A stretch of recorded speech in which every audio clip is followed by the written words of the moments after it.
Hello students, तो अब आज हम chapter 3 audio fundamentals and representation का सेकंड वीडियो डिस्कस कर रहे हैं, जिसमें हम साउंड सिंथेसिस से स्टार्ट करेंगे। इससे पहले मैं आपको वीडियो 1 में आपको इससे पहले का कंसेप्ट समझा चुकी हूँ।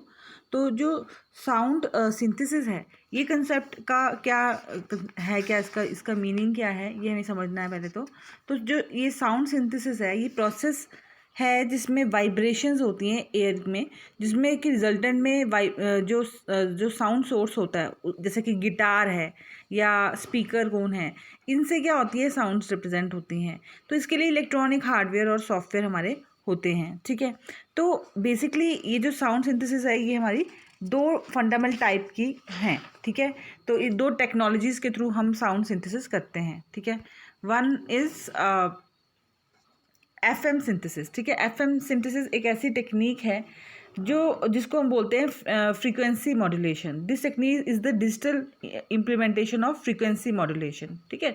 तो it was developed by John Chowning at Stanford university and it was initially design for radio to transmit voice by modulation. तो रेडियोस के लिए बेसिकली हमारा ट्रांसमिशन करने के लिए हमारा इसका आविष्कार हुआ था, and that is why it is called FM radio, ठीक है, एफएम मॉड्यूलेशन।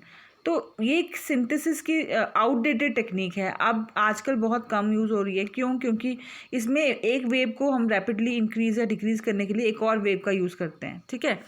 तो सेकेंड हमारा है wave table synthesis. Wave table synthesis क्या है? The wave table synthesis is a technique for generating sounds from digital, ठीक है, सिग्नल्स। जैसे कि वेव टेबल जो है, ये सैम्पल्स ऑफ साउंड स्टोर कर रखता है जो इंस्ट्रूमेंट्स के बनते हैं, और इसमें हम ये सबसे ओल्डेस्ट टेक्निक है साउंड्स को कंप्यूटर्स के साथ इवॉल्व करवाने के लिए, कंप्यूटर के साथ जनरेट करने के लिए। ये वेव टेबल सिंथेसिस जो है सबसे ओल्डेस्ट टेक्निक है। MIDI standard supports a wave table format, and सारे इसको सपोर्ट नहीं करते हैं, सारे ब्राउज़र्स और सारे साउंड कार्ड्स इसको सपोर्ट नहीं करते, लेकिन MIDI स्टैंडर्ड जो है इसको सपोर्ट डेफिनेटली करता है। तो ये दो टाइप की सिंथेसिस हमारी होती हैं, ठीक है, एफएम सिंथेसिस एंड दूसरा है wave table synthesis. Next concept हमारा है MIDI। इसके बारे में हम पहले भी डिस्कस कर चुके हैं, लेकिन एक बार फिर देख लेते हैं क्योंकि टॉपिक फिर से आया और इम्पॉर्टेंट है पेपर के पॉइंट ऑफ व्यू से। तो MIDI क्या है? It means musical instrument digital interface. ये एक ऑडियो फाइल होती है। MIDI जो है, it's combination standard developed in early 90s, ठीक है, for electronic musical instrument and computers. तो MIDI file are a list of time stamp commands that are recording of musical actions, ठीक है।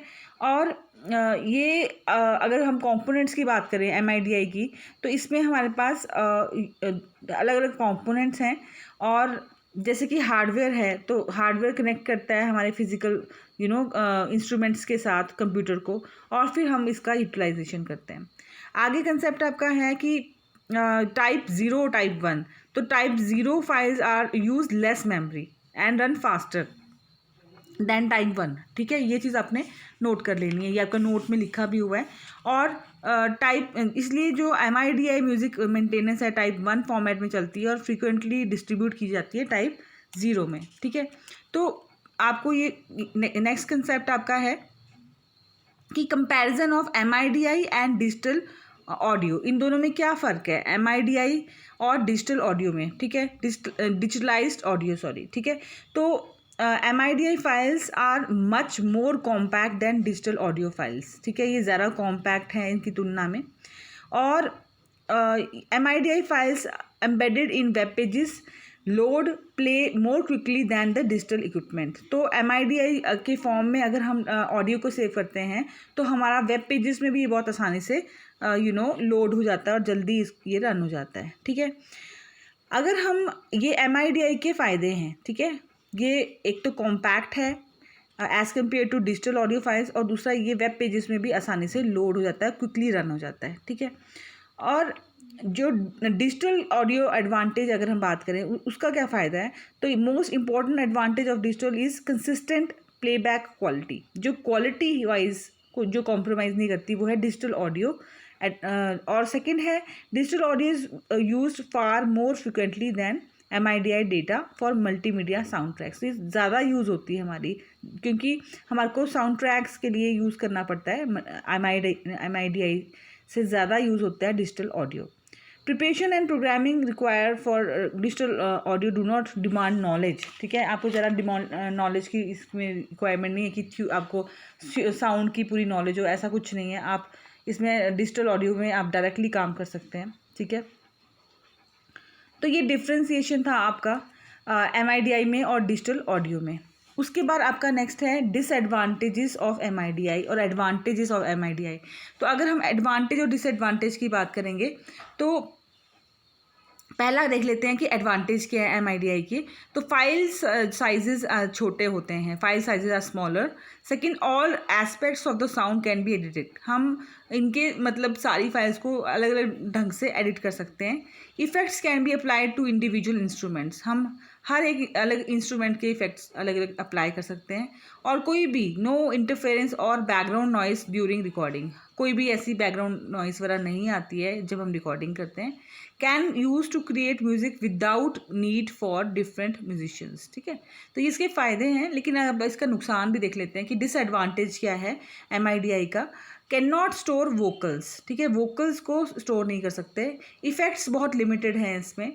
Third है less realistic sounds than actual instruments. तो MIDI में जो actual instruments के sound होते हैं उस उतने इफेक्ट नहीं होते जितने एक्चुअल इंस्ट्रूमेंट्स के होते हैं। Dependent on the quality of sound card for overall sound, तो जैसा साउंड कार्ड की क्वालिटी होगी वैसे ही आपकी MIDI की फाइल्स की, ऑडियो फाइल्स की क्वालिटी होगी। तो ये 4 इसकी लिमिटेशंस हैं MIDI की, ठीक है। नेक्स्ट कंसेप्ट है recording sound over the sound recorder. तो ये आप लोगों ने आई होप किया होगा, आप स्टार्ट में जाके ऑल प्रोग्राम्स में जाके एसेसरीज में साउंड रिकॉर्डर, जैसे एसेसरीज में जाके आप नोटपैड वर्डपैड ओपन करते थे, सेम वे आप साउंड रिकॉर्डर भी ओपन कर सकते हैं। और ये आपका विंडोज़ में ऑलरेडी आपका सॉफ्टवेयर अवेलेबल है, बहुत ईजी सॉफ्टवेयर होता है।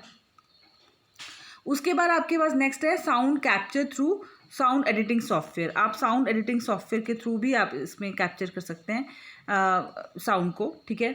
मतलब बेसिकली साउंड रिकॉर्डिंग अगर आपने करनी है कोई भी, जैसे आपने वॉइस की, तो वो सारा आप इस सॉफ्टवेयर के थ्रू कर सकते हैं। और साउंड अगर आपने एडिटिंग करनी है तो चेंजिंग करने के लिए भी आपके अलग अलग सॉफ्टवेयर होते हैं, ठीक है। नेक्स्ट कंसेप्ट आपका है functions performed in sound editing. हम अब क्या क्या काम कर सकते हैं साउंड एडिटिंग में, ये पेपर पॉइंट ऑफ व्यू से इंपॉर्टेंट है, जिसमें कि आपके पास टर्म्स है। पहला है trimming, every recording is associated with a blank space for few seconds before and after the required sound. तो process of removing the blank spaces है ना, जब ट्रिमिंग क्या है कि स्टार्टिंग और एंड में जो ब्लैंक स्पेसेस होते हैं उसको हम बोलते हैं ट्रिमिंग, ठीक है। नेक्स्ट है हमारा स्प्लाइसिंग या फिर नॉइस करेक्शन। अगर the process by which we can remove unwanted noise is crept in the during the recording, तो इसको बोलते हैं स्प्लाइसिंग, ठीक है। थर्ड हमारा कंसेप्ट एडिटिंग, साउंड एडिटिंग में एक और आता है, वो है reassembling. It is a process by which several stray pieces audio put together to make a single file, ठीक है। तो इसमें कट कॉपी पेस्ट का कंसेप्ट यूज़ होता है रीअसेंबलिंग में, तो ये भी हम एडिटिंग के टाइम पे हम कर सकते हैं। और फिर नेक्स्ट है रीसैम्पलिंग। रीसैम्पलिंग क्या होता है, इट इज़ पहला ट्रिमिंग है, फिर स्प्लाइसिंग है, थर्ड है आपका रीअसेंबलिंग, और फोर्थ आपका है वॉल्यूम कंट्रोल। इंक्रीजिंग और decreasing the volume of the whole file of a part of a file is called a volume control. तो ये भी बहुत यूजफुल है आपका साउंड एडिटिंग में। And then comes resampling. Resampling क्या है, it is a process of reducing the sound quality from 32 bit to 16 bit या फिर 16 बिट टू 8 बिट। आप रीसैम्पलिंग में ऐसा भी कर सकते हैं। Reducing the quality of the recorded sound decreases the file size. आप फाइल साइज उससे काफ़ी कम हो जाता है, तो इस कंसेप्ट को हम बोलते हैं रीसैम्पलिंग, ठीक है। रीसैम्पलिंग क्या है, जब ओरिजिनल साइज जो फाइल का जब बहुत बड़ा होता है तो हम रीसैम्पलिंग करते हैं ताकि उसकी क्वालिटी कम ना हो, लेकिन उसका साइज़ जो है काफ़ी छोटा हो जाता है, ठीक है। इसके अलावा हम स्पेशल इफेक्ट्स भी दे सकते हैं, जैसे कि इको ऐड कर सकते हैं, मिक्स कर सकते हैं फाइल्स को, या फिर रिवर्स कर सकते हैं, ठीक है, या फिर हम टाइम स्ट्रेचिंग कर सकते हैं। तो ये कुछ इफ़ेक्ट्स हैं जो हम एडिटिंग में कर सकते हैं, ठीक है। तो ये जैसे ट्रिमिंग का आपका मल्टीपल चॉइस में क्वेश्चन बन सकता है, स्प्लाइसिंग क्या होती है, रीसैम्पलिंग क्या होती है एडिटिंग में, तो ये आपको पता होनी चाहिए डेफिनेशन वाइज, ठीक है। उसके बाद नेक्स्ट कंसेप्ट आपका आता है voice recognition software from Philips, ठीक है। वॉइस रिकॉग्निशन एक ऐसा सॉफ्टवेयर होता है जिसमें हम जो भी फिजिकली चैलेंज कई लोग होते हैं उनके लिए बहुत हेल्पफुल है। जैसे कि बिना लिखे वो बोलेंगे और टेक्स्ट आपका मैच वो जो होगा वो डिस्प्ले हो जाता है। तो वॉइस जो रिकॉग्निशन सॉफ्टवेयर है ये काम करते हैं। गूगल में भी आप और बहुत आजकल आसानी से आप बोलते हैं, आप माइक को टैप करते हैं और आप बोलते हैं और वो गूगल आपको जो आपने बोला होता है वो लिख देता है और उसको फिर सर्च करता है। तो वो एग्जाम्पल है वॉइस रिकॉग्निशन सॉफ्टवेयर का। नेक्स्ट कंसेप्ट MIDI प्लेयर का है। MIDI प्लेयर क्या है, एक बहुत ही सिंपल और इफेक्टिव यूटिलिटी है ताकि आप MIDI ऑडियो फाइल्स को उसको ओपन कर सकें, रन कर सकें और उसमें वेरियस इफेक्ट्स जैसे कि वॉल्यूम, बास, बैलेंस, ट्रिबल, ये सब सेटिंग आप इसमें सेटिंग चेंज भी कर सकते हैं। फिर साउंड रिकॉर्डर में भी आप प्ले कर सकते हैं फाइल्स को, ठीक है। वही साउंड रिकॉर्डर जो आपको मैंने बताया, आप प्रोग्राम्स में जाके एसेसरीज में जाके साउंड रिकॉर्डर करके आप कोई भी ऑडियो फाइल को प्ले कर सकते हैं। तो एक MIDI प्लेयर और साउंड रिकॉर्डर ये आपकी रिकॉर्डिंग भी कर सकता है वॉइस की और डिस्प्ले भी कर सकता है। अगला कंसेप्ट इसमें आता है मोनो और स्टीरियो रिकॉर्डिंग। मोनो और स्टीरियो रिकॉर्डिंग भी इंपॉर्टेंट कंसेप्ट है। मोनो क्या है, मोनो जैसे होता है एक, इसका मतलब has audio in a single channel, है ना। तो इसमें क्या होता है कि आप रिप्रोडक्शन होती है साउंड की यूजिंग वन और मोर इंडिपेंडेंट ऑडियो चैनल्स, ठीक है।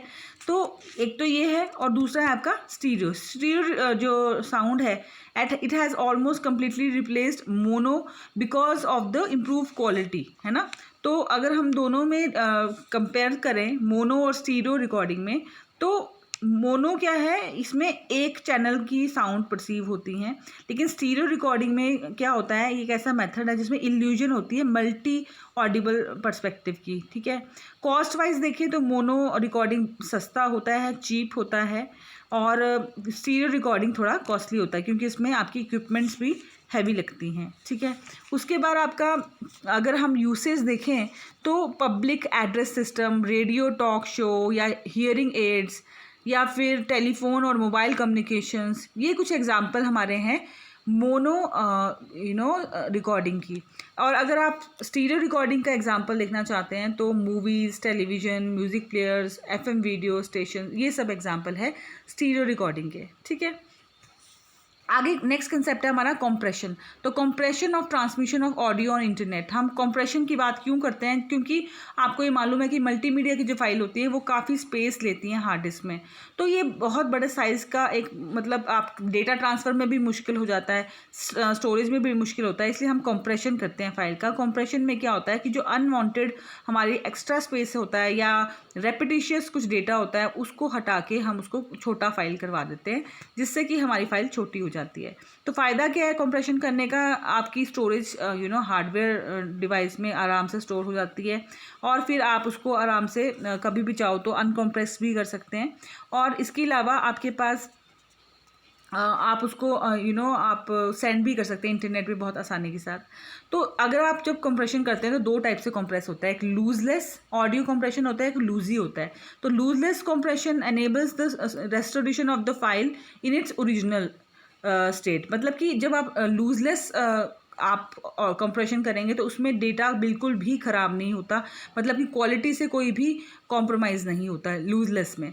लेकिन लॉसी ऑडियो कंप्रेशन जो होता है इसमें क्या होता है, आपके कुछ रिडंडेंट या कुछ जो हमारा रेपिटिशियस जो डेटा होता है उसमें वो हटा दिया जाता है। और आप जब जैसे मान लो कुछ चीज़ सुनेंगे, जैसे लूजलेस का लूजी का एग्जाम्पल है हमारा वीडियो या फिर साउंड। तो जब आप सुनते हैं तो आपको आइडिया भी नहीं लगता, आपको पता भी नहीं चलता कि उसमें से कुछ डेटा कटा है, तो वो हटता है डेटा जो बहुत ही मतलब रिपीट हो रहा है बार बार, तो आपको आइडिया नहीं लगेगा कि कटा भी है, लेकिन वो थोड़ा सा डेटा हमारा हटता है वहाँ से एक्चुअली लूजी ऑडियो में। लेकिन लूजलेस ऑडियो में क्वालिटी से कोई कॉम्प्रोमाइज़ नहीं होता है, तो आप जब उसको यूज़ करेंगे तो आपको ऐसा लगेगा कि बिल्कुल ओरिजिनल फॉर्मेट में ही है। तो ये दो टाइप की कंप्रेशन है, ठीक है। उसके बाद नेक्स्ट कंसेप्ट आपका है हार्डवेयर और audio audio hardware and software, मतलब कि ऑडियो के लिए क्या हार्डवेयर और क्या सॉफ्टवेयर आपको चाहिए होता है। तो इसके लिए भी मैंने आपको पीडीएफ फाइल भेजी है। आपको पता होना चाहिए साउंड कार्ड्स की रिक्वायरमेंट हमारे को होती है। इनपुट डिवाइसेस जैसे माइक्रोफोन हमारे को चाहिए होता है। आउटपुट डिवाइस की बात करें तो स्पीकर्स या फिर हेडफोन्स चाहिए होते हैं। साउंड एडिटर्स हमारे कुछ सॉफ्टवेयर्स चाहिए होते हैं जिसमें हम क्लिपिंग्स को स्पेशल इफेक्ट्स दे सकें। MIDI डिवाइसेस में हमारे को चाहिए होते हैं, या सिंथेसाइज साउंड्स भी हमारे को कई बार रिक्वायर्ड होता है। मेनली हमारे को साउंड कार्ड हमारा बहुत इंपॉर्टेंट हार्डवेयर पार्ट है। सॉफ्टवेयर की बात करें तो सॉफ्टवेयर में हमारे पास जैसे एडिटिंग के सॉफ्टवेयर्स होते हैं, साउंड रिकॉर्डिंग के सॉफ्टवेयर्स होते हैं। ये सब हमारे टेक्स्ट टू स्पीच का एक सॉफ्टवेयर होता है जिसमें हम बोलेंगे और लिखा जाएगा। तो ये कुछ ऐसे सॉफ्टवेयर्स हैं जो हमारे ऑडियो के लिए यूज़ होते हैं। और ये हमारा चैप्टर ख़त्म है, तो आपने इसके जो क्वेश्चन आंसर्स हैं ये भी आपने कर लेने हैं, ठीक है। और कोई डाउट होगा तो आप मुझसे प्लीज़ पूछ लीजिएगा, ठीक है। और ये इंपॉर्टेंट क्वेश्चन इस चैप्टर के यही बनते हैं आपके कि hardware and software for audio, ठीक है। कंप्रेशन मोड्स क्या होते हैं, फिर थर्ड है आपका मोनो और स्टीरियो रिकॉर्डिंग क्या होता है, ठीक है। वॉइस रिकॉग्निशन सॉफ्टवेयर के बारे में कुछ जानकारी हो तो MIDI के ऊपर तो क्वेश्चन बनता ही बनता है, क्योंकि ये 5-6 बार कंसेप्ट बार बार डिस्कस किया गया है। फिर उसके बाद आपका ये सारे कंसेप्ट्स हैं, ठीक है। Thank you.